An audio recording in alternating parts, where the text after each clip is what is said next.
the reason I've been so focused on that is that I've heard, like you said, from law enforcement, they are picking up handguns left and right that have been turned into machine guns with very, very small devices. But also just hearing from community members, whether it's a resident, who is concerned because they hear these guns being used in their neighborhoods. But of course, the worst part of it is hearing directly from mothers, from families that have lost their children, that have lost individuals, to these weapons, to these killing machines that really are just so lethal.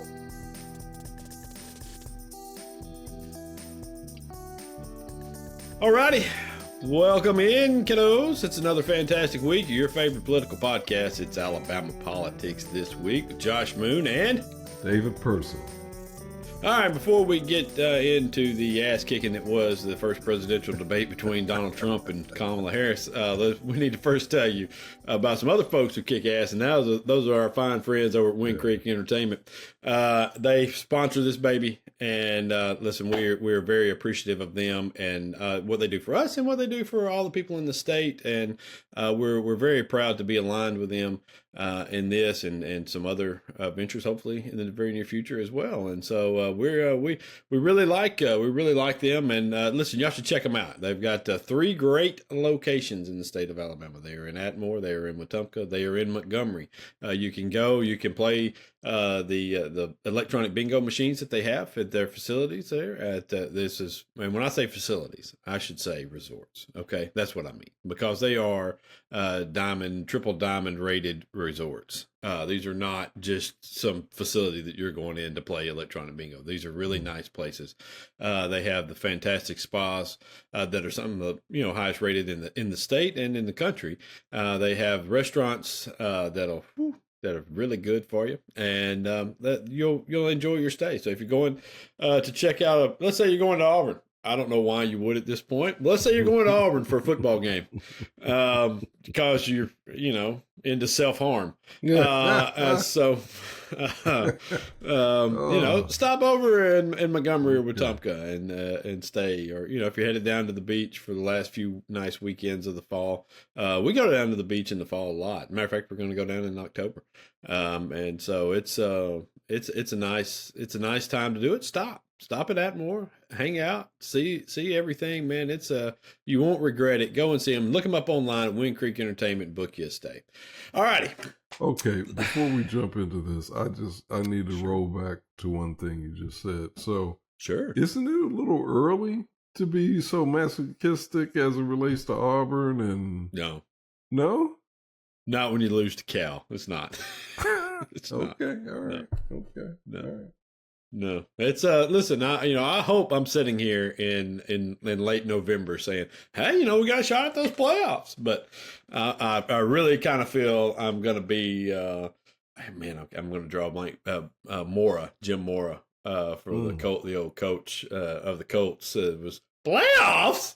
You're talking about playoffs? No, I mean, there's not. I mean, it's just no. It's no, man. Wow. Okay. Let me just tell you, Saturday afternoon, my daughter had, she's in first grade. She had a lot of her little classmates over here to swim. It was probably going to be one of the last little weekends they could do that. So she brought her little friends over here. So there were several of them, and the moms are all sitting out on the back porch. They're talking and stuff. And so I decided, all right, look, I'm going to watch the game. So I get so frustrated with Auburn in the first half that I've just what I do now is I just like, to hell with it. I'm going to go run. I'll go exercise. So I leave, I go run, come back, and I go into the garage where I got the little at-home gym in the garage set up. And so I'll go in there and I'm going to just watch the game, work out. They can hear me screaming from the I mean, it's just it's so frustrating. But from what I understand, the problem was Hugh Freeze only had concepts of a plan, for Cal, and much like Donald Trump's concepts of a plan for healthcare. And so maybe this week he's going to have the actual plan. I have no hope that Donald Trump is ever going to have the plan for healthcare. Right. So. And he certainly also did not have a plan for Kamala Harris, and she did. And you can say whatever you want to say, but that lady took him apart piece by piece by piece, all night long on that debate stage. She lured him into traps to talking about nonsensical things, as he often does, and then annihilated him with his own words. And it is so bad that midway through the thing, all of the right wingers were talking about how the ABC people were piling on. It's 3 against 1, because they were fact checking him in real time. And when I say fact checking, they had to say, killing babies after they're born is illegal in every state. Exactly. And also, no one is eating the pets in Springfield, Illinois. Or Springfield, Ohio, I'm sorry. What are you talking about? You know? Right. I mean, this is, oh, God. So I differ with people who say that it was 3-on-1 also because, in my opinion, he bullied the moderators.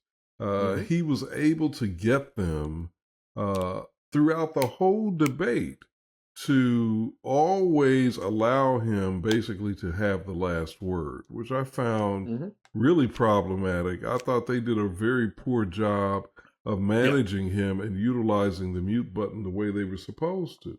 But having said that, I do give them credit for fact-checking him a few times, and I do give them credit for maintaining a tone of, I'll say, journalistic civility.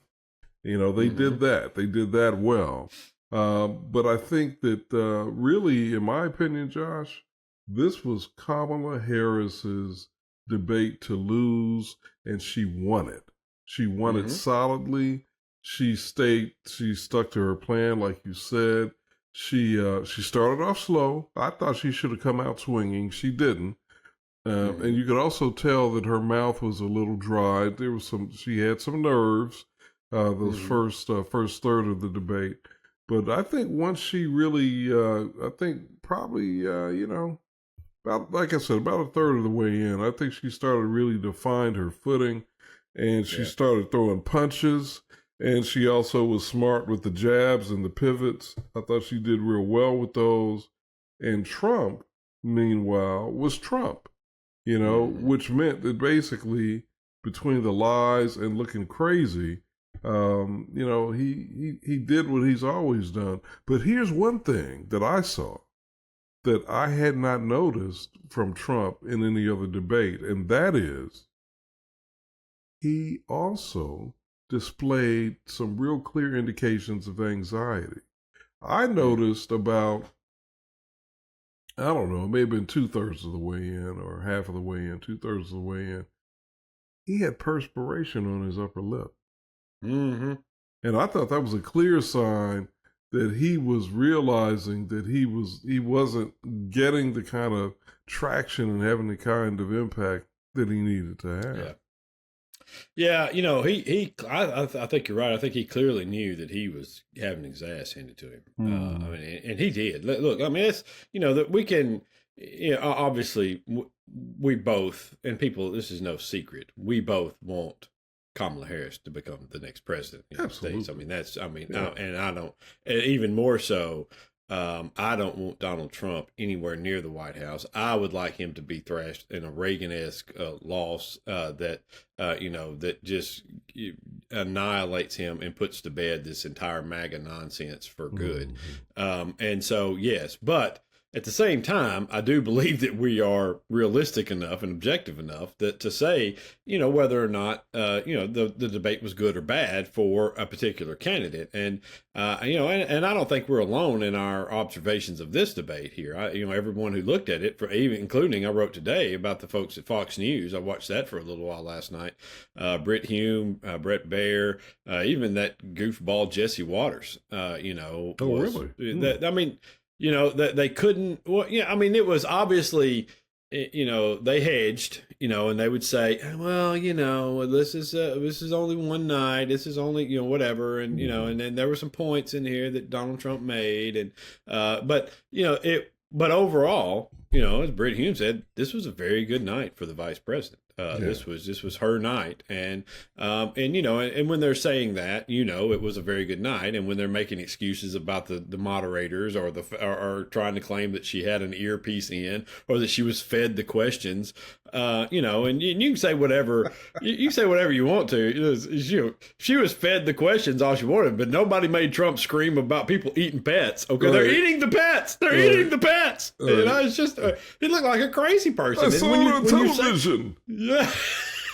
It's just, wow, and then the thing about the race, when he was, he tied himself into knots about her race and he gave the answer that had clearly been practiced between him and his team. And then he could not help himself when Moore came back and said, oh, but these are your words. Well, hey, what do you want me to say? She said she wasn't black. Now she said she is black. I don't know, well, it doesn't matter. And she set him up over and over again. And I mean, the crowd size thing, you could see it. You could see it on his face when she said that about the crowds leaving his rallies. You could tell he's the worst poker player in the world. This art of the deal nonsense. No wonder he loses every damn thing. Everybody can tell exactly what he's thinking all the time. I mean, it's just, and so when she started saying that, I mean, you could just see the heat radiating off of him. And let me tell you, I thought it was so weird that dude would not look at her, Yeah, the whole time. He refused to look at her the whole time. Never seen that in a debate before. After the handshake, I think that was it. I don't think he looked at her one time, at least I don't think he did. In a sustained way. And she looked at him multiple times when answering questions and when addressing him. And that also was a sign, I think, of weakness. So what about this? I mean, this was after the debate, but what about Taylor Swift coming out and endorsing him? I mean, I see that as a game changer. I don't know. What do you think? I do. I'll say that, I'm always a little, I think celebrity endorsements for the most part are pretty well worthless. However, these are, I mean, if you know the Swiftie folks, and I have two who live in this house with me, one who I'm related to by marriage and the other's my daughter. They are loyal. They listen to, and let me tell you, I think, so somebody pointed out, on Instagram alone, she has 238 million followers. Okay. That is more people. Yeah. It is more people than voted in the last presidential election. Yeah. Okay. And most of those people are young. Now, listen, that's not all in America. Okay. So there are probably several million that live in other countries. But still, we're still talking about a significant portion of the population in this country follow her and are devoted to her. And those people are young people. And those people are listening to kind of what she says. And, I know that what she did simply by posting on Instagram, I believe it was last election cycle, about registration in Tennessee when she was opposing Marsha Blackburn. And the registration numbers jumped significantly. That's the same thing that's going to happen with this. And so when you're talking about registering new voters, first of all, among new voters, Kamala Harris is killing Donald Trump in registration. And that's to be expected. Younger people are going to vote more Democratic than older folks are, especially when the older person that they're voting for is nuts. And so this is, I think it is a difference maker because she is so extremely popular. And this whole campaign for them. Let me ask you a question. Do you really think it's this close? Do you really think it's this close of a race? Or do you think that this is that we're being misled? And I don't think somebody's doing it on purpose necessarily. Although I do think the TV networks and media outlets love to have this thing as a close race, because it means people are going to pay attention for longer and they're going to follow the coverage and they can charge more for ads and all that.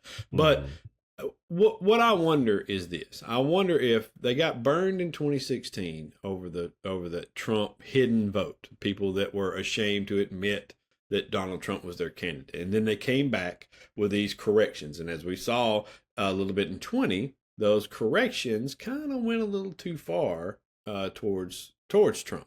And I wonder if we're not kind of in the same boat here a little bit, because I don't know. I don't see where he's picking up votes.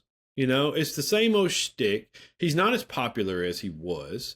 We have a candidate who is much more popular, I believe, than Biden was in 20. And I don't think it's that close in a lot of these places. I just don't. I think it's kind of early to say whether or not it's not as close as the polls have been indicating to this point, especially, based on the last election. But I will say, I think post-debate, I think she's going to get a huge bump because of her performance, first and foremost, because of his lack of an ability to really move beyond, I think, where he's been. It was hers to win. She had to win. And I think he also had something at stake too. He had to do more than just hold on. I think he had to really make something of the opportunity, and I don't think he did. But the other thing is, I think you got Taylor Swift, and I'll tell you, there are two stars, in this country that I think are without peer. And if they say something, well, really there are three. I guess I'll say there are three. And they're all women. They're all women. Taylor Swift, Beyonce, and Oprah.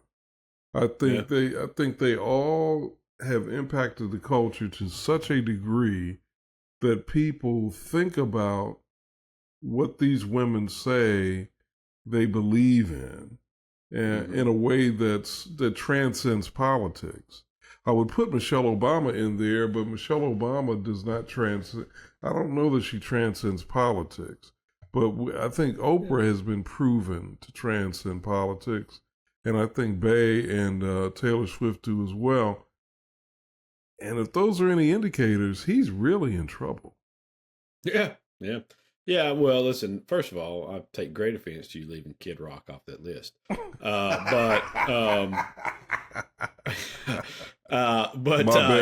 bad, Josh. My bad. That's right, man. Listen, it's a cowboy.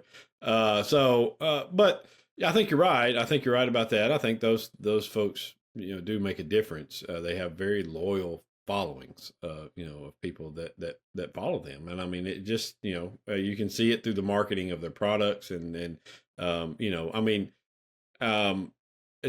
Taylor Swift thing is so, I mean, listen, and this is, I own, not myself, but in our house, several items, that have been endorsed or, marketed by, or, produced by Taylor Swift.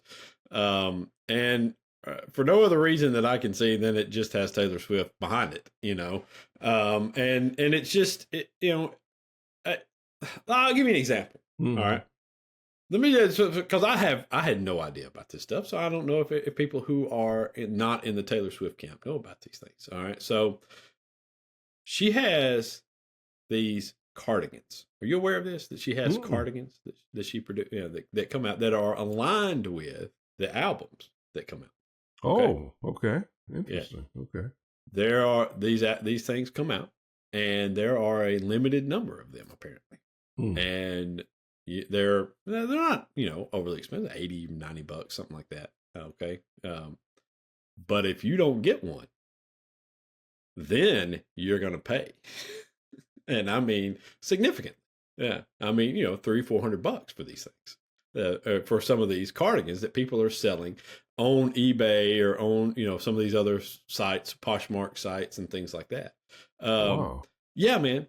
So this is what I'm talking about. This is it's a nice cardigan. It's a nice little sweater that you put over, but it'll have something somehow or another tied to the album, 1989 or whatever, some of the other ones and stuff, and yeah, this is, I mean, so that's what, and I say that not to make fun of anybody. I'm not making fun because listen, I buy shit that's, come on, there's no reason for me to have it other than, it's something that I like, but, and it'd probably be strange to other people or to whatever, but, this is the devoted following, is what I'm saying. That is there to the to Taylor Swift in particular. It's really like nothing that I've ever seen before. Yeah. I mean, I know Elvis. I've seen the old footage of Elvis and the following that he had, but I mean, he lived in a different time, so we don't know really what he could have done to influence people in that regard. Because it was not something that he did. Really, I mean, he had his movies and, really, and I guess, maybe that is a good comparison, because if you've ever seen an Elvis movie, the only reason that those things were ever successful was because Elvis was in them, and it damn sure wasn't the writing or the acting. And then having girls in bikinis, I'm sure helped to draw a lot of young male eyeballs too. Sure it did. Yeah. I mean, you had the women who wanted to go see Elvis in the movie, and then you had the girls in bikinis, and for the guys that they drug along with them. And I think that it does make a difference in this particular race, especially if she does anything else to get behind the voter registration drives, and encouraging people to register to vote. I'll tell you another place it could make a difference is in that race in Tennessee, where Gloria Johnson is opposing Marsha Blackburn right now, and I think that could be something that turns that. And it's a red state, so Blackburn is probably going to be okay, but hey, we'll see. It would be nice to have her booted the hell out of there, though. Sure. And get out of that. But no, listen. It was. But just kind of back to the debate itself, it was. I don't know how this is not really the end of the line for Donald Trump. All right, for Trumpism, for the MAGAs. I mean, listen, the cult's going to be the cult. All right, but for everybody else that has kind of hung on to this and said, well, he's the best of two bad options or whatever. Well, he's clearly not anymore. And if you're saying that now, then you're just lying. You've been lying this whole time, and you were going to vote for Donald Trump no matter what. All right, because he's clearly not. And the one thing that he had going for him as a politician, his one strength was debate. Because he just ran over and ran through everybody else on the debate stage with him, because he was so extremely self-confident, no matter what he said, he so clearly believed it and was so clearly behind it and could deliver those lines so convincingly and retort, to anything that came his way that opposed anything that he said. That was his strength. No one knew what to do with that. No one knew what to do with the insults. No one knew what to do with, the bullying that went on. No one knew what to do with him continuing to talk. No one knew what to do with this crazy off the wall stuff that he would say and just be so supremely confident in it. And now we've had a few years of this, and he's finally run into someone who took him seriously, because I don't think Hillary Clinton ever really took him seriously as a candidate, and someone who has the debate skills and the ability to maintain composure and to speak eloquently and articulate her point like Kamala Harris did, because I don't think Joe Biden could do that. Yeah, he took him. I think he took him seriously, but Yes. like you said, he didn't have he wasn't He didn't have agile skills. enough. He didn't have the skill set to really take on Yeah. Trump. But Kamala Harris, I think you're right, not only took him seriously, she had an effective strategy. And Yep. really, if you think about it, anybody coming into this race at this point had a clear path to winning a debate because he served it up with the felony convictions, and with a lot of the crazy things he did as president and the positions he's taken post presidency.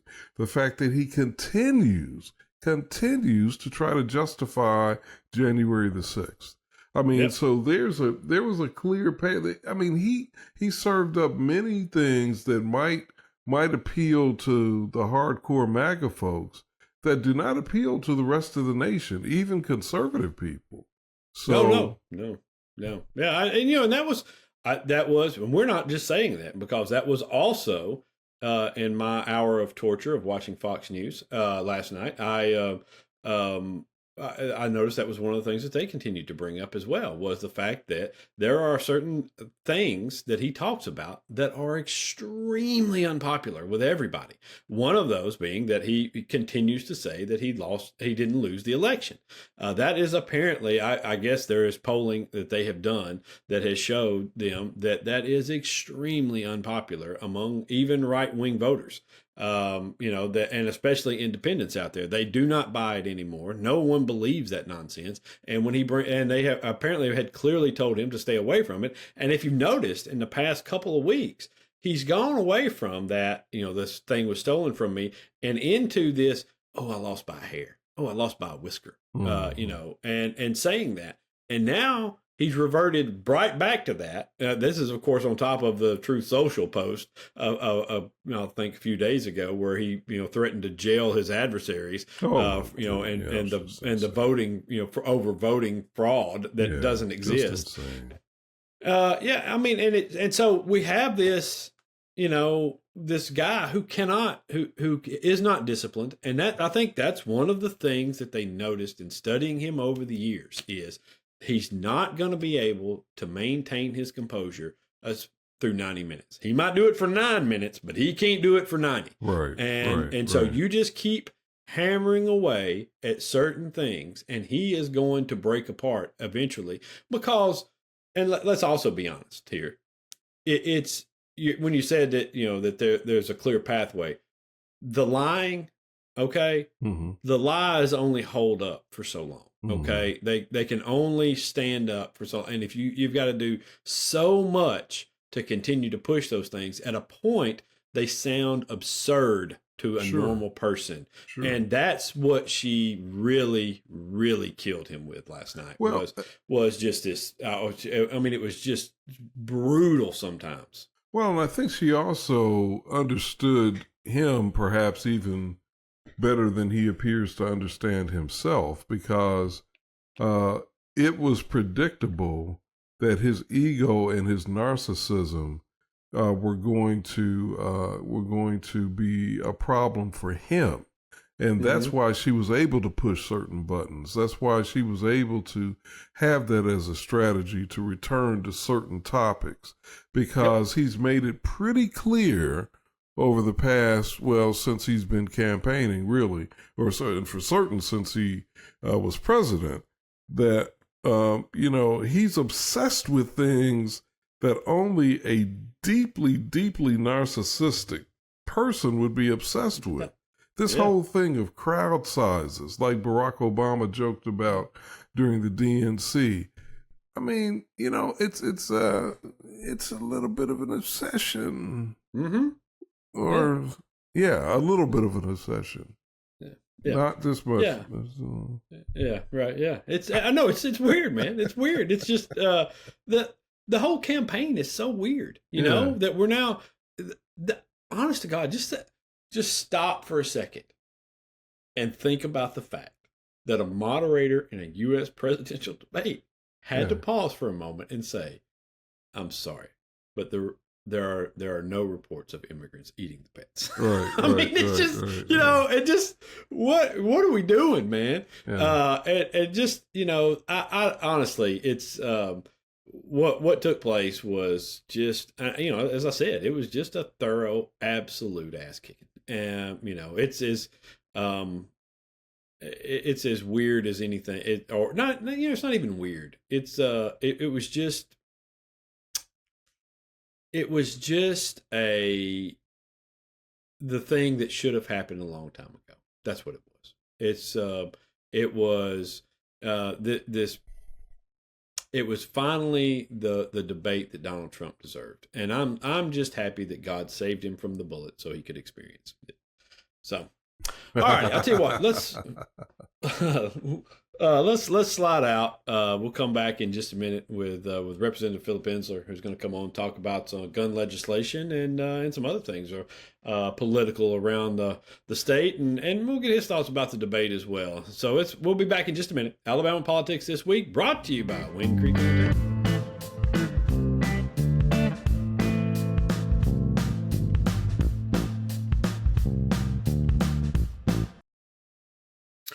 Alrighty, welcome back. Alabama Politics This Week. Josh Moon, David Person, and we are happy now to have back with us Representative Phillip Ensler, representing the Montgomery area in our state legislature. And first of all, Representative Ensler, thank you for coming back in, spending a little bit of time with us.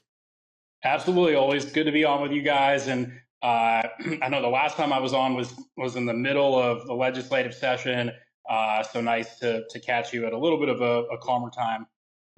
Yeah, right. Yeah, that was drinking by a fire hose there, kind of at the legislative session time. But listen, we're a day after now when we record this. We're a day after the first presidential debate between Kamala Harris and Donald Trump. I almost said Joe Biden, so having my own senior moments here. But I just wanted to, we know our thoughts. We went through it. I just wanted to get yours. What do you think about what you saw last night? Yeah, so look, I was a proud delegate at the Democratic Convention from Alabama, so not going to shy away from who I'm rooting for. But the vice president did an incredible job last night, just sharing policy, whether it was about affordable housing, tax cuts and the child tax credit for working families and the middle class. She shared the substantive policy ideas. Shared a little bit about her background, so people would get to know her a little bit more. But then also, held Trump accountable and, for his felony convictions, for some of the positions he's taken. So I think she did a phenomenal job. But look, beyond even the debate last night, because I know we get caught up in the news cycle and, within a couple of days, something else will dominate the headlines. The thing that I think is most important for us in Alabama, and I know, Josh, you certainly have talked about this, to just remember that the Biden-Harris administration has delivered so much for Alabama when it comes to funding for infrastructure, for roads and bridges, when it came to dealing with the pandemic response and making sure that there was the supplies that we needed, that there was the investments and the injection into the economy of funds. All these funds that have trickled down to municipalities that are now being used for community center renovations. I mean, there's just so much that even beyond the debate last night, that the vice president and the administration have been a part of. And I think that's what we have the most to celebrate is, Alabama is able to do some really good, positive things because of her role in leading some of those initiatives. Yeah, absolutely. And, and I think one of the things you just touched on is very important. And that's that Kamala Harris talked about policy. And that's been a trademark of the Democratic Party for the last, ever since it's been around, especially post 1960s, and it's been a trademark of the Republican Party to be the resistant party, basically, or the resistance party. Where they have no policy ideas and they just continue to oppose everything that the Democrats have proposed, and so and to that end, I think that's also true at the state level. And really, I think people don't need to look any farther than what you have done. As in your first years there in the legislature, and you took a look around at some of the things that were happening. First of all, in your district, in your area, in your city, in Montgomery, with gun crimes and problems that were taking place that police have talked about, that other law enforcement officials have talked about, and you decided to do something about it. Now, of course, whenever you propose gun legislation, there's always the initial knee jerk reaction from most folks on the right. But you're at least one of the bills that you proposed. I believe you've refiled three, if I'm not mistaken. And one of those, the Glock switch bill, has received some bipartisan support from some people on the right, and hopefully we can get that thing moving. But I guess if you could for just a minute, just kind of break down what the bills are and where you feel like they stand. Sure, no, and to your initial point, exactly that we're elected to introduce things that are substantive, things that are going to address real issues. I feel silly saying it because it should be so obvious, but we're elected to focus on solutions and constituents, at least the people in District 74, and I know a lot of people throughout the state. They want to know that we're there to do serious business, and that's why I have been so focused on gun violence. Not because I think that the legislature can stop every act of gun violence, not because I think that the legislature is going to be able to create this utopia where we never have any sort of incidents when it comes to firearms. But there are things that we can do. There are thoughtful things, reasonable things, and one of those in particular is the Glock switch bill. The reason I've been so focused on that is that I've heard, like you said, from law enforcement, they are picking up handguns left and right that have been turned into machine guns with very, very small devices. But also just hearing from community members, whether it's a resident, who is concerned because they hear these guns being used in their neighborhoods. But of course, the worst part of it is hearing directly from mothers, from families that have lost their children, that have lost individuals, to these weapons, to these killing machines that really are just so lethal. They're already banned on the federal level. So sometimes people say to me, well, why ban it on the state level? And there are a couple of reasons for that. One, it sends a strong message that in Alabama, we're taking gun violence seriously. To anyone who knows the way our system works, of course, we have federal laws and we have state laws. Just because the federal government is doing something, has already covered a certain area, doesn't mean that the state can't also do it, when appropriate. And when it certainly comes to dealing with these devices, we can have it on the state level. Right now, if Montgomery police, for example, confiscate or they find someone that has one of these machine guns, the best they can do is refer it over to the ATF, to the federal government, and then have the federal government decide whether or not to prosecute that. So the second reason why it's so important is that it will allow district attorneys on the state level to prosecute these crimes. Now, I say that as someone who's very concerned about prison conditions. I very much recognize that we have a humanitarian crisis going on in our prisons. But with that said, if someone is going to possess and use one of these devices, then there have to be consequences for that. There has to be some enforcement. So that's why empowering on the state level, making sure that anyone who claims to back the blue, that claims to back law enforcement, this is a chance to do that by making sure that sheriffs and police all over the state actually have a crime that they can charge someone with should they find these killing machines. All right, to your last point there, I'm really glad that there is bipartisan support on it. I have several Republican co-sponsors, and look, I give credit where credit is due. I know, like you said, anytime it's a gun bill, it gets kind of caught up in this. There's that knee-jerk reaction, but there's some of my colleagues on the other side, and especially the ones who have co-sponsored this, have a background in law enforcement, so they understand how dangerous these are. They understand the threat that these pose to the community. So my hope is that by having Republican support, for law enforcement support, this is not just some liberal, this is not just some Democratic, quote unquote, take away your guns. This is just a reasonable public safety measure, to try to save some lives. I think I just learned something, Phil. And I'm a little bit shocked, I guess, because I just assumed that any weapon that was illegal at the federal level would automatically be seized, or could be that somebody having one of those in their possession, that they could automatically be prosecuted by county DAs, arrested by local law enforcement. And if I'm understanding you correctly, that's not true. Right. So when it comes to particularly these trigger or activators or conversion devices on specifically dealing with pistols, or handguns, that right now that is correct. That if say Montgomery police find that an individual has one of these, they can't then have the Montgomery DA prosecuted. They have to turn it over to the federal ATF, federal DOJ, and have them then press the charges, and that can happen, and it does happen. But also DOJ and ATF at times they have their hands full. There are times where they're only able to take on so many cases. So there could be situations where someone has been found to have one of these, but doesn't face consequences for doing so. Interesting. So let's look at the numbers or the data.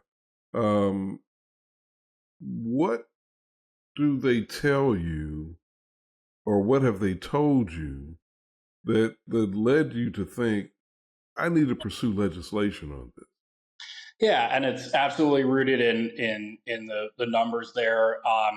From different police departments.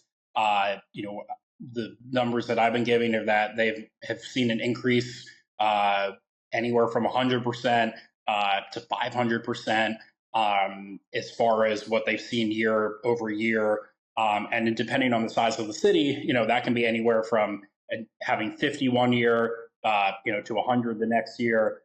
In some cities, finding hundreds of these, and it's something that because they're very cheap to make or to get, it's almost the best way. I describe it as the way you have a little iPhone or cell phone charger you plug into the wall. It's that small. They're as cheap as $50. These 3D printers can make them, so they're so easy to get.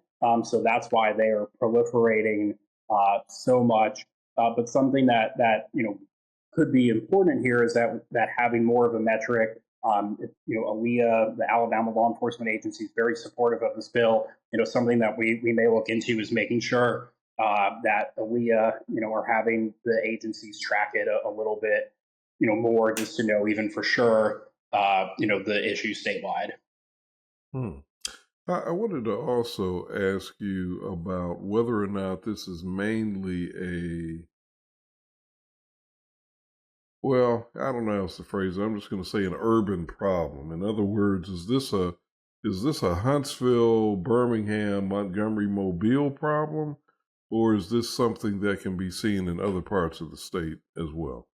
Yeah, great question. It's certainly something that our larger cities, like you said, certainly Mobile, Montgomery, Birmingham. I know that their police chiefs and law enforcement in the last 2 years have really expressed concern over those. And it is, candidly speaking, it is something that I think is more popular and also amongst younger people because it's cheaper and easier to get.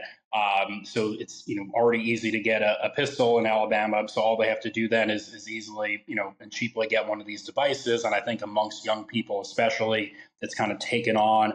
I don't want to call it a trend, but it certainly has become even more prominent, amongst younger people, particularly in cities.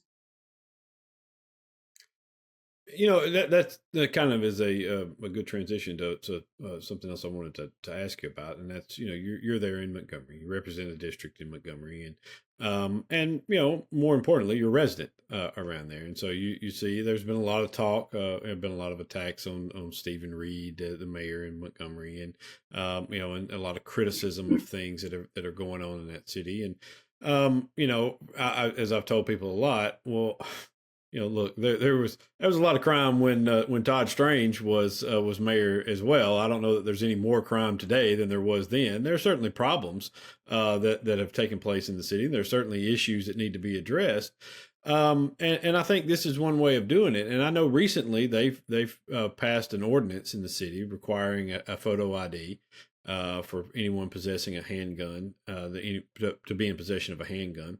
And I think that too had bipartisan support among a lot of people that would not ordinarily get into such a fight.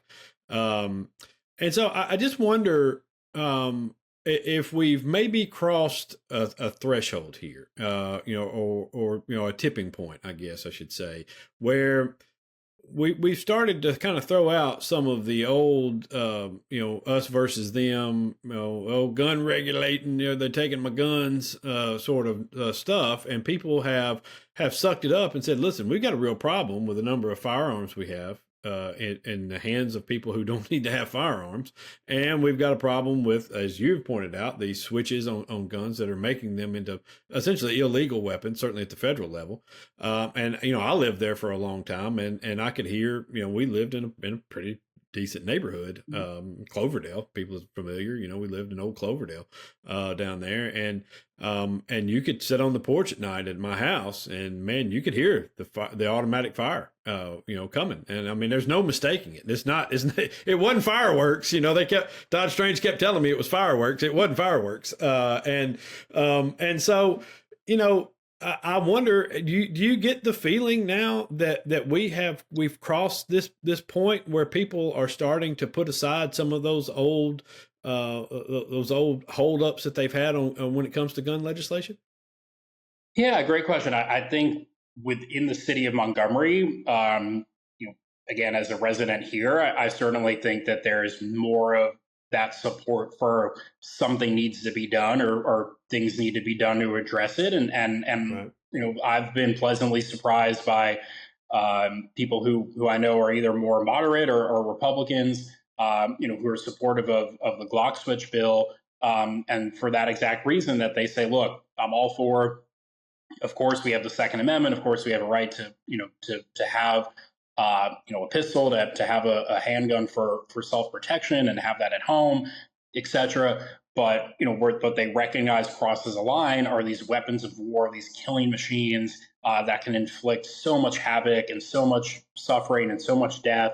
I have heard from people across the board, whatever their political views. So I don't know that we've crossed the tipping point or reached the tipping point at the state level yet. I think that my hope is with the Glock switch bill that at least is some progress that we can make.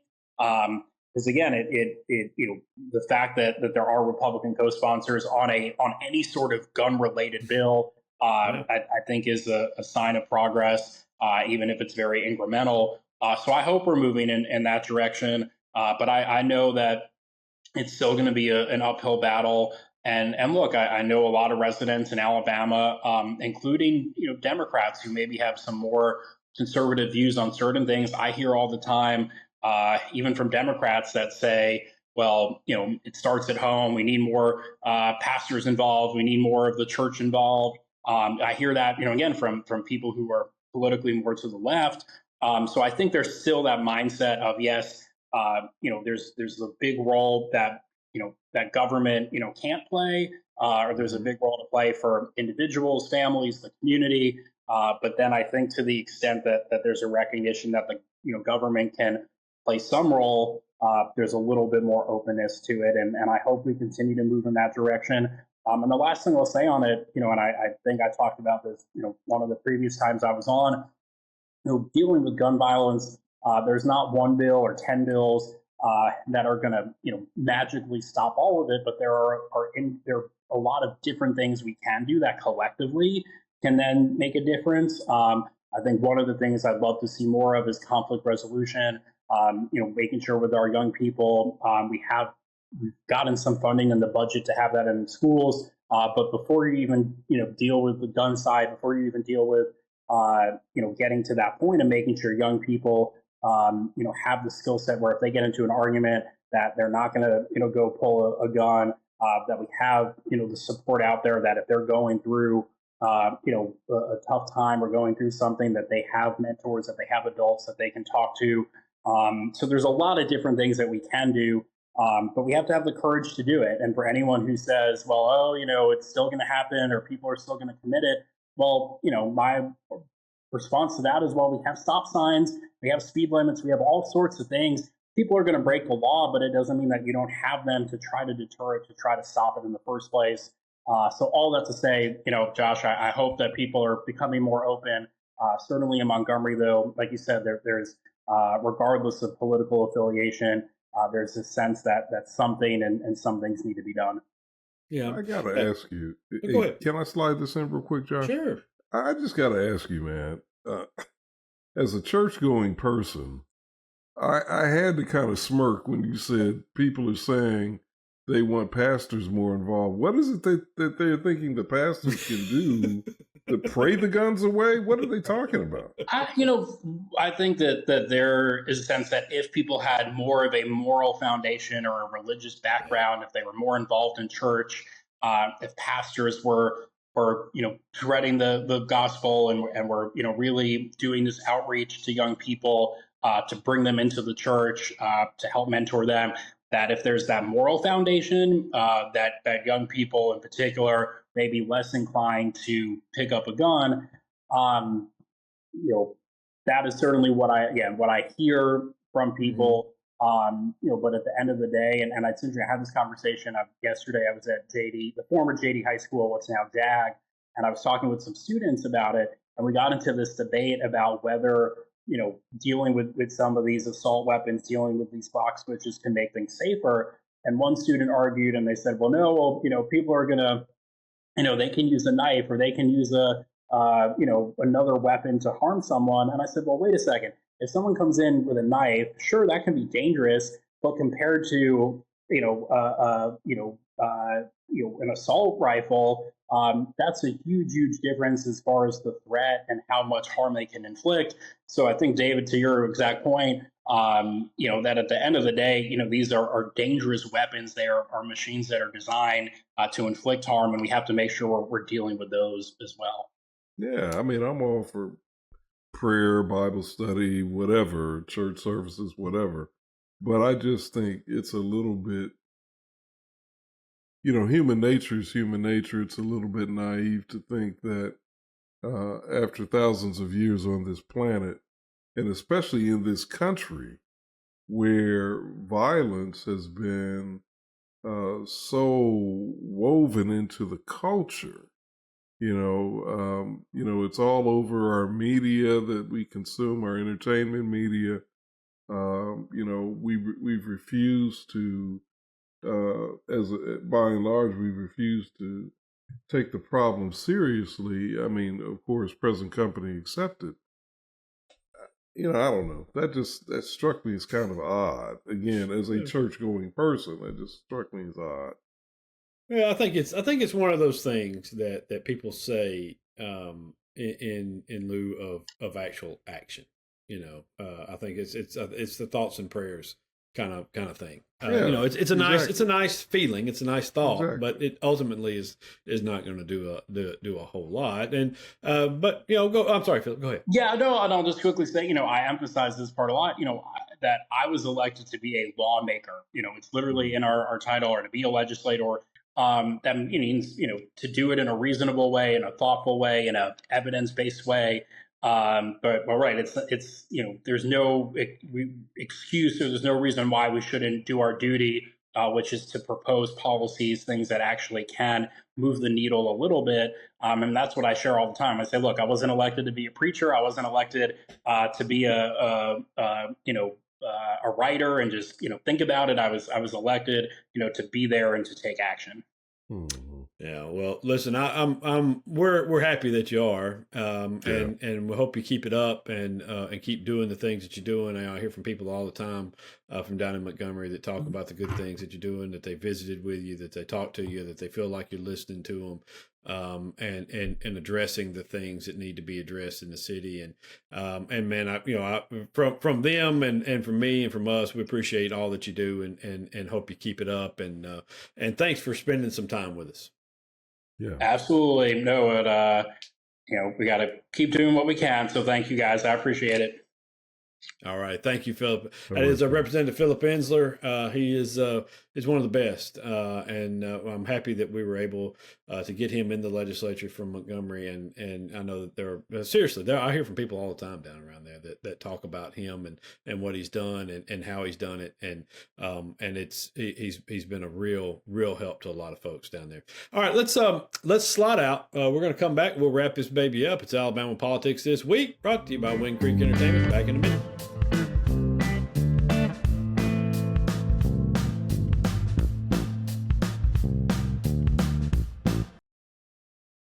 All right, welcome back. Alabama Politics This Week, brought to you by Wind Creek Entertainment. I thank our friends at Wind Creek, folks at SPLC, and all the other folks that help support this fine podcast. I really do appreciate them. Appreciate Phillip Ensler for coming on and spending some time with us. Before we get to the right wing nut, today is 9/11, and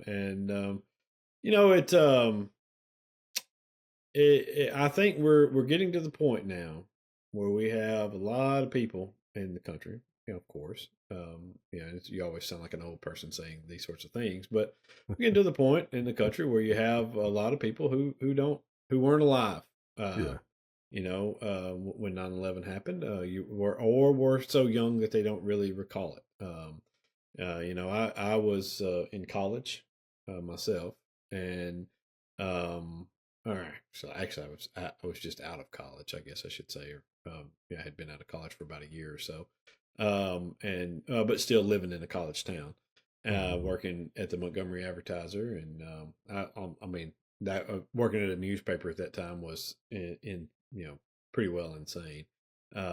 Because at that point newspapers were still newspapers. They were real places that you went to work, and newsrooms where people discussed things, and there were meetings and things. I mean, Montgomery Advertiser had, the staff at that point was enormous compared to what newsrooms are. I mean, we probably had a staff that would rival the staff at a large metro daily today. I mean, and I'm talking about, in one of the bigger cities, a Cleveland, an Indianapolis, something like that. We probably had a staff somewhat similar to that. I mean, there were 4 people that worked on the editorial page. All right. I mean, just, you know what I mean? It just, and so, and there were at that point, let's see, I think there were 14 people that worked in the sports department.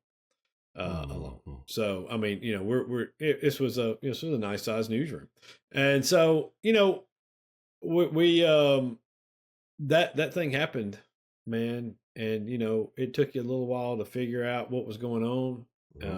I'll never seeing the initial stuff. I'm not an early riser, so I didn't see the Today Show stuff with what's that guy that got ran for being a sexual predator. Matt Lauer. Yeah. Matt Lauer. Yeah. And I believe Katie Couric was still there, right? And probably when the plane hit, they thought it was a small plane. It had hit the accidentally flown into the tower, and then obviously a few minutes later we kind of figured out that was definitely not the case. And man, those were some weird days right after that. Gas prices were up about $5-6 a gallon at some places, and it was some strange stuff, man, that went on. Yeah. I was sitting in the newsroom of the Huntsville Times when the first plane hit, and there was shock and horror. And we just thought of some kind of a freak accident. But after that second plane hit, you realized something else was going on. Still didn't really know what it was. And then the ensuing days, you just sort of in a fog. And I remember, I guess one thing that I'll never forget, I guess, is that my son and I were coming out of Home Depot, I think it was, one day in the during the aftermath. And I'll never forget, a plane flew overhead, and it seemed like everybody just stopped and looked up. Like, okay, is something about to happen? just from a plane passing by overhead. You know, we were all suffering, I guess, a PSTD, you know, from 9/11. And I remember that happening more than once, that it took a while for me to get to the point where planes flying overhead became normal again. Yeah. And not something that could potentially portend doom or worse, you know? Yeah, no, it's you know, it's hard to relay, and people don't like to admit, I guess, that that those days and right after that were very scary. I mean, especially the day of, the next couple of days, you know, when you were still sorting out, because we didn't have. I mean, I guess a lot of the things, you know, the internet and things like that were obviously around, but I mean, you weren't. I don't think you were as inundated with you know, just constant news. You know, there was no Twitter. You know, I don't believe there was Facebook at that time. I may have been, but it certainly wasn't like it is now. Yeah. And so, you know, you weren't. That wasn't where you got news. You know, you got news from the news. You know, Yep. it just trying to figure out what was happening, and you know, and also kind of being exposed to the first time in our generation of the vulnerabilities that we have as a country. You know, where I mean, I think our parents or grandparents, you know, were well aware of it from, you know, the bombing at Pearl Harbor and you know, World War II, and so they had, you know, that experience. But you know, we were innocent fools for the most part, you know, living in our safe little cocoons and never imagining that something catastrophically awful could occur like that. And it was awful. And you know, I've been to the 9/11 memorial in New York. You know, gone through the museum and sat and listened to the recordings, and you know, it's. I mean, it just is. I mean, it's unbelievable. It's unbelievably horrible. You know what took place, and you know what they did, and it just, you know, listening to those recordings of the you know, from the plane, you know, and the phone calls that were made, the voicemail messages left on, you know, on answering machines, because we still had those at that time. And you know, telling their wives and kids, you know, that they loved them, and that you know, they didn't know what was going to happen, but God. yeah, I mean, it's as awful as it sounds. I mean, if you go, I mean, it is. I've told people a bunch of times, going to that is the most. It's just a weird experience. It is a beautiful place with that is set up in a way that is very honoring of the folks who were lost, and of the sacrifices of so many people. But at the same time, it is such an overwhelmingly sad experience. You know, to do there and be there, and to watch it all, or you know, to see it all, and just go through everything that happened. It's just terrible. I've been to New York several times since September 11, 2001, including, I think I was there before, I was either there before 2001 ended or right at the beginning of, pardon me, of 2002, up there doing some reporting for a documentary. And Josh, I got to be honest with you. I don't know that I'll ever do that. I mean, God bless you for doing it. God bless the people for building the museum, commemorating what happened. I think it's extremely important. I just don't know that I could do that. I just think it'd be too emotionally draining. You know, I remember the first, and this is not exactly the same. Well, it's nowhere near the same, I guess, really. Well, it is a parallel, though. I remember the first time I walked through the Equal Justice Initiative's museum, the lynching museum. And, man, I had to walk out of there. It was just too much. It was really too much for me that very first time. I had to just go out, get some fresh air, and just, I don't know. You just can't. The stories, man. God, the stories of real. I mean, of real people, and the way God, the callousness and the cruelty of people. It's just, and I guess it's the same way, with this. I mean, just the to think that there were other human beings who were gleeful and joyful about what took place there, is infuriating. And I will say this though. I will say this. I think it's something that a lot of people should probably experience, because, at least for me, from my point of view, I am an optimist. Even working in politics, I still try to see the best in people. A lot of times, I still try to say that these things shouldn't happen to people. It's a good reminder, I think, for people like me, that there are evil people in the world, Sure. that want to do you harm, Sure. and that there are reasons why we continue to employ people, who do a thankless job a lot of times, who are brave and who are heroic, who go out and defend us and do things that we don't want to do ourselves. Yeah. And that's one of the reasons why I'm so very pro-military and pro, the law enforcement to a degree, as long as everybody's acting like they should. I'm pro Right. good law enforcement. Right. But I think it is a solid reminder of that there needs to be that balance, Yeah. and There- people need to remember it. There is evil in the world. Yeah. There always has been. So whether you're talking about the enslavement of African people, or the forced removal and subjugation of the indigenous people, or whether you're talking about people who decide that they're going to fly planes into buildings as a form of terror.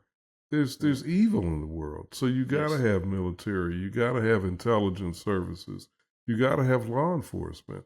Again, we want to see those entities managed by in a way that's ethical and moral, and we want to Yes. see the behavior, exhibited by those people as ethical and moral. What happened to Tyreek Hill over the weekend? Sorry, very Right. problematic, Yes, it is. extremely problematic. And it goes without saying that, yeah, he probably shouldn't have mouthed off at the police officer, but the police officer does not have the right, just because he mouthed off, to treat him the way he did, or for it was more than one officer, several officers. So there's always evil in the world. We're always going to need moral, ethical entities to counteract that evil. But man, it's this thing is it's heavy, man. Yeah. It's heavy. Oh, it is. It definitely is. And yeah, I saw the videos of Hill as well. And I heard what he said afterwards. He talked about his respect for the police, and people need to keep in mind, number one, you don't owe the police officer anything. Okay, they are employed by us. They are the ones with a code of conduct. They are the ones with the responsibility to act professionally. Somebody losing their cool over a traffic stop should be expected by a police officer with any level of experience. Okay, some being mouthed off to is not a crime. All right, we have free speech in America. You can mouth off to anybody you want to. Now, I mean, you say, well, but what about the consequences? Well, I understand, that can anger a cop. That the way that first of all, Tyreek Hill says that what happened was the cop came up and banged on his window as he was, I guess, getting his stuff out or whatever, and he didn't like that, and so it was already a touchy situation that was taking place there, and so, but the way that he was treated was not okay. And there have been other videos of people that have been done that way, and I think we all have had an experience at one time or another with a police officer who acted like a complete and utter jackass. And I mean, I know I have, and yeah, me too. Certainly not to the degree that some black folks have. And so, but on the flip side, I've also had an experience with several cops that was very respectful. That Same was, hey, hey, bud, you're going a little fast down through there. Yeah, Mm-hmm. yeah. I didn't realize how fast I was going. All right, sit tight. I'll be back in just a minute. Yep. And that's the end of that's the end. That's the end. Man, I had a situation with two police officers at 2 in the morning or something like that, where I was doing probably 60, 65 in a 30.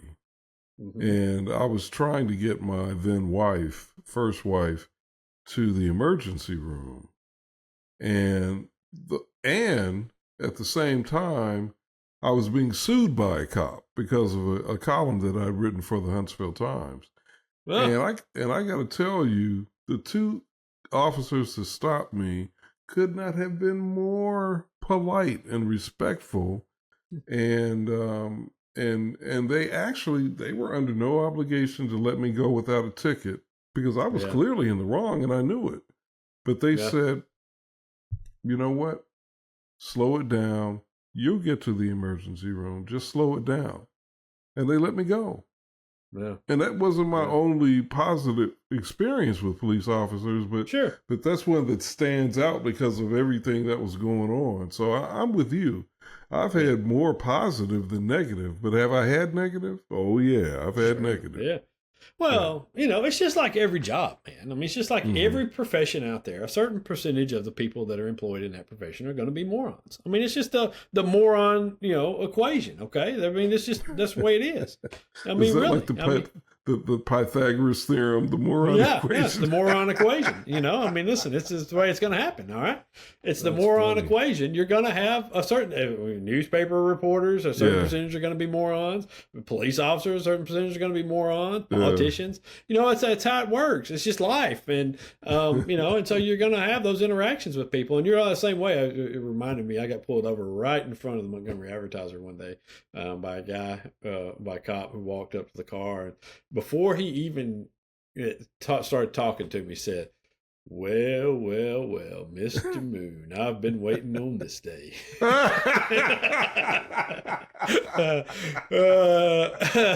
And I said, oh my God, I'm going to wind up in jail, aren't I? And he said, yeah, I've been waiting on this day.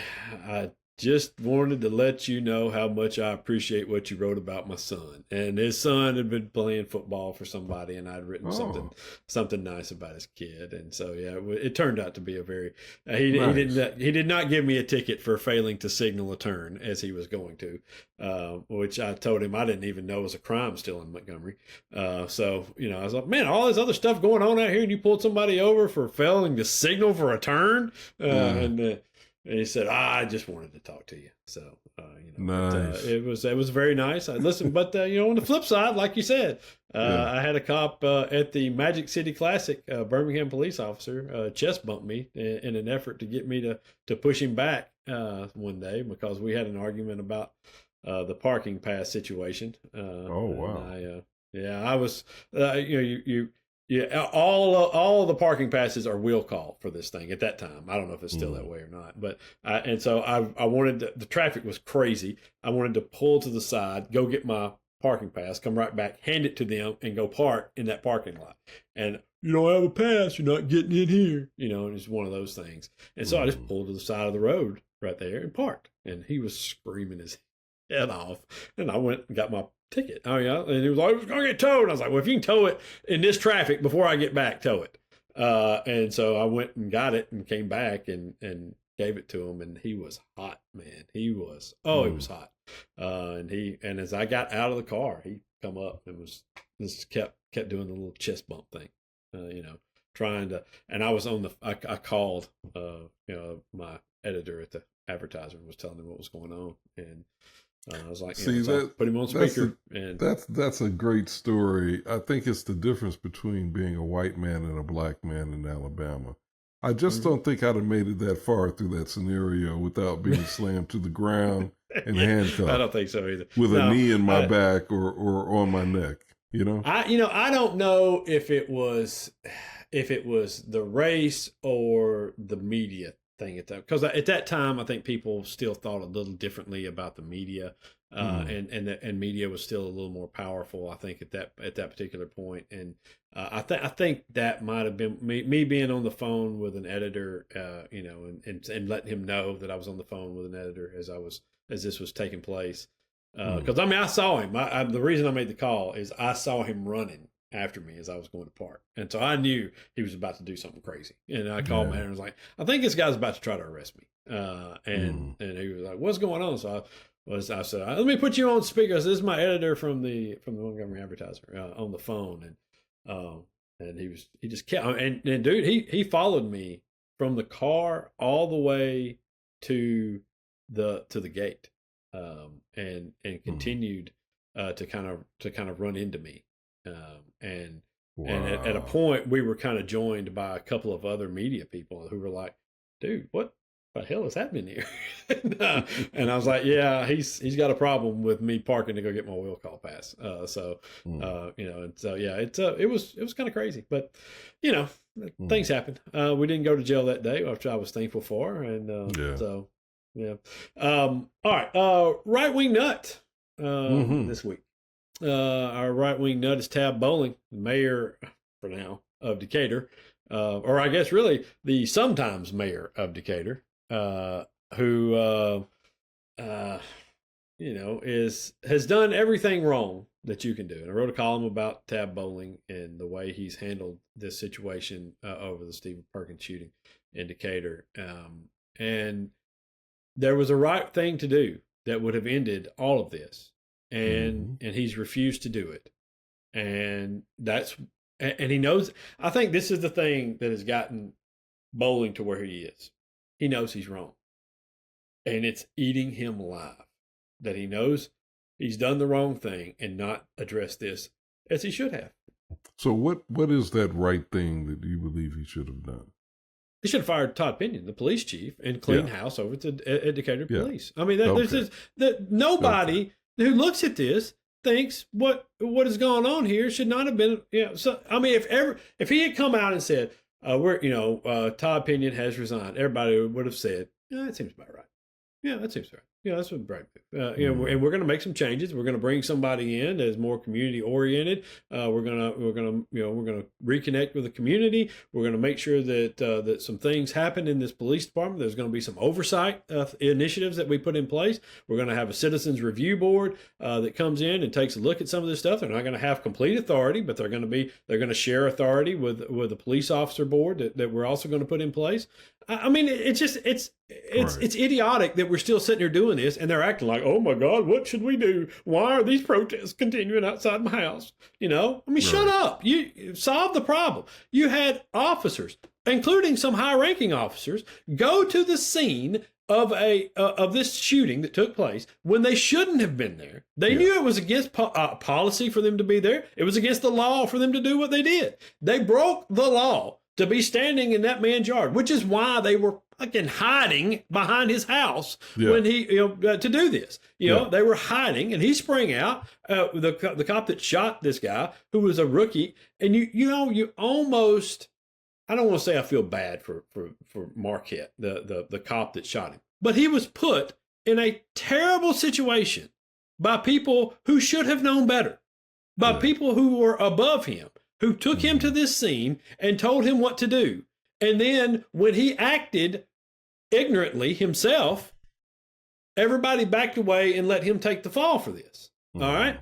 And I think it's bullshit that there's not more people going to jail over this thing, because they were in that man's yard illegally at that point. When they hid those cars and hid themselves, they were there illegally trespassing in his yard, because they were there against policy, and they were there against the law, which says that they were not to help a repossession vehicle unless they go through the court system, at which point the tow truck company formally contacts the police. They escort him to the scene. They make their presence known, and they repossess the truck with court documents showing that it should be repossessed. What they were doing was essentially assisting a theft of that man's truck. So the reason I asked you the question is because I think people needed to hear explicitly what you were saying should happen. But I also asked you that question because Another thing that could have been a potential outcome of this whole debacle is that Bowling could have, and arguably still should, resign. Oh, and yeah. I didn't know if you were also including that as part of what you were saying. Well, I don't.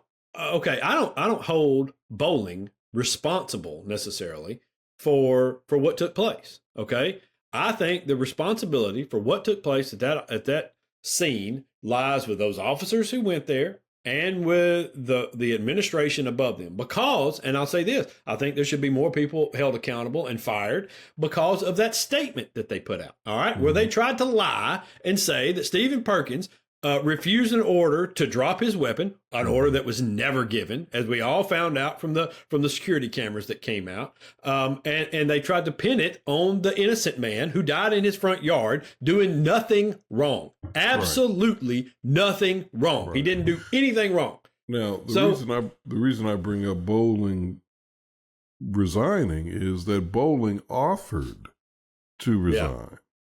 And I think that is a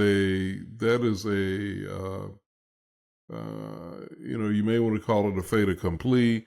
It certainly at the very least was a mea culpa. It was him saying, yeah, I screwed up. The way I handled this, I screwed up. And his management of the aftermath of this is why I'm suggesting that he in fact has conceded that he jacked up and that and consequently should resign.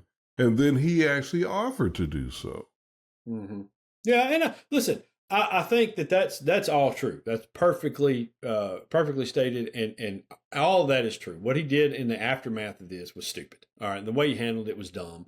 The way he handled it was offensive to a lot of people. All right, and so for that, yes, I think he should resign. But what I don't want is I don't want him to resign and that be the marquee thing that happens out of this, because I don't think that necessarily changes a lot unless the new mayor who comes in, and I believe Jacob Ladner, who would take over for a little while, may actually do this. And that is get rid of the people at the top of the Decatur Police Department. All right. And because you don't have what took place there. You don't have those guys showing up to that scene. This can't be the first time that happened. Cannot be. They were too organized. They knew what to do. The tow truck driver knew who to call. Everybody got this thing together in a matter of minutes in the dead of night. There's no way it's the first time it's happened. No chance this is the first time it's happened. All right. So you've got that. So you've got them routinely breaking policy. And I can only assume that they were doing so in lieu of payment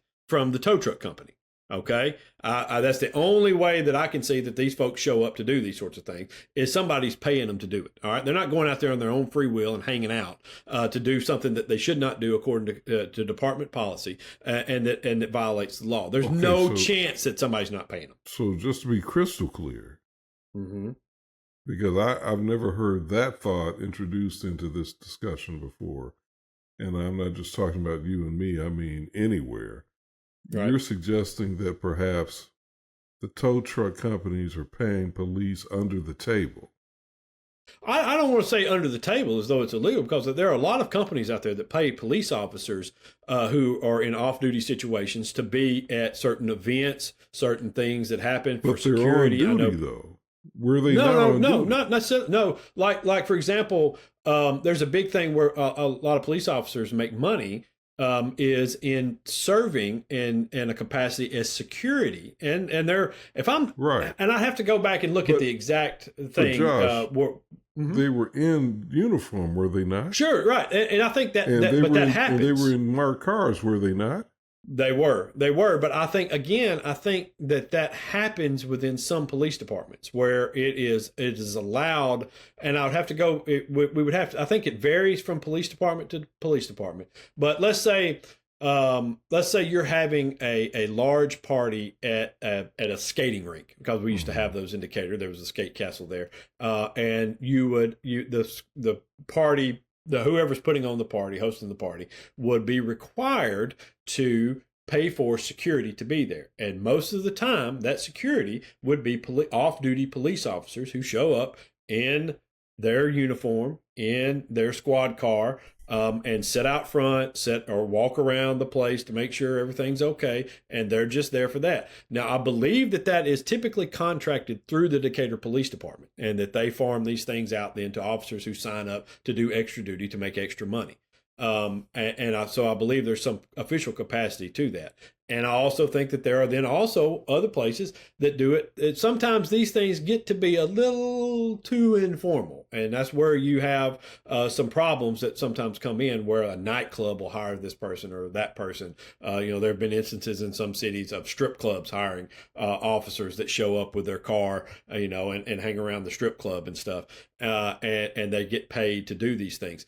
And so I don't want to make it seem as though what they were doing was necessarily nefarious or dirty or anything like that. So this may be something that was known in the department that could happen.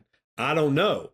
I just know that I don't think that that the average tow truck company, just today, if I started a tow truck company and I got a contract to repossess somebody's car, I don't think I could call over at the Athens or Limestone or Madison Police Department and say, hey, I'm having some trouble repossessing this car. Could y'all send 5 or 6 officers out with me to do this? And people would jump and go do that. Right. I know that there was allegedly a relationship, but even that, at that time of day and night, I don't think that gets people to come out and do these things. Okay. I think that there has to be some sort of mutually beneficial relationship there in some way, shape, or form.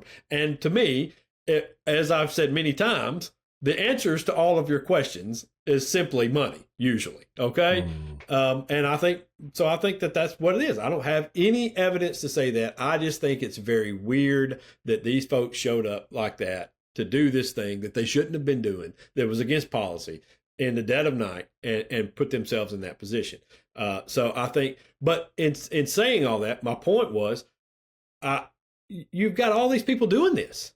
Okay. You've got this happening.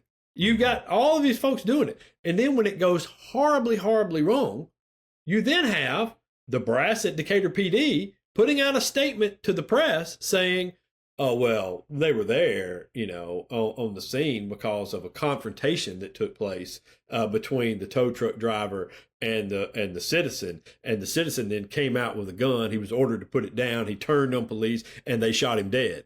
Right.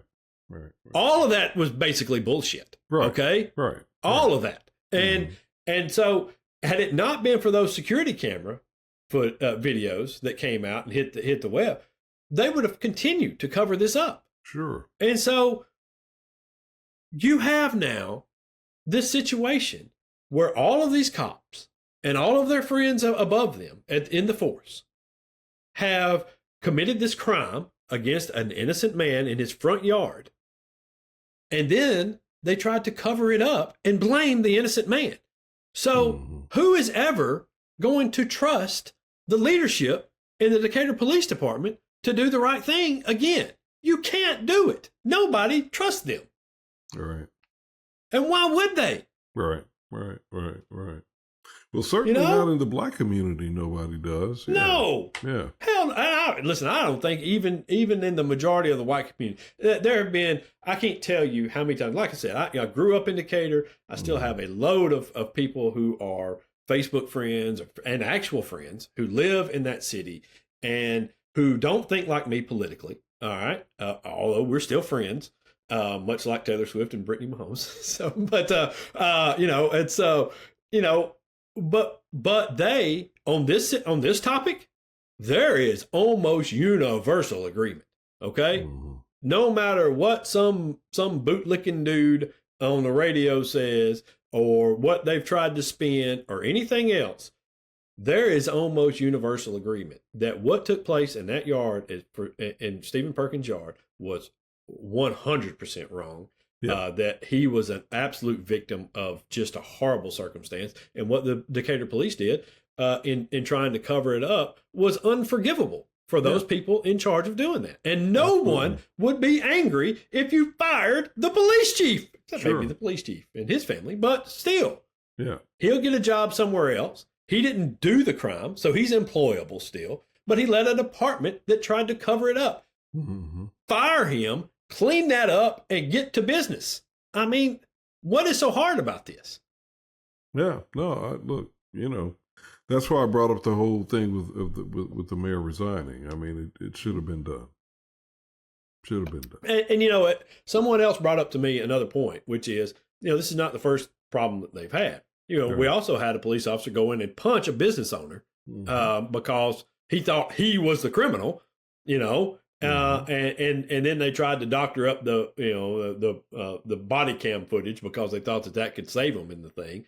And our friend attorney Carl Cole came on and he was representing the man and and talked about this stuff with us. And excuse me, it just is. They have set up this dynamic now in that town where too many people don't trust the police officers to do the right thing. And you can't have that. And you've got to go. I'm not saying that Todd Pinion is a bad person, okay? But they all either did or took part in a bad thing, a very, very, very bad thing, okay? And attempting to cover that up.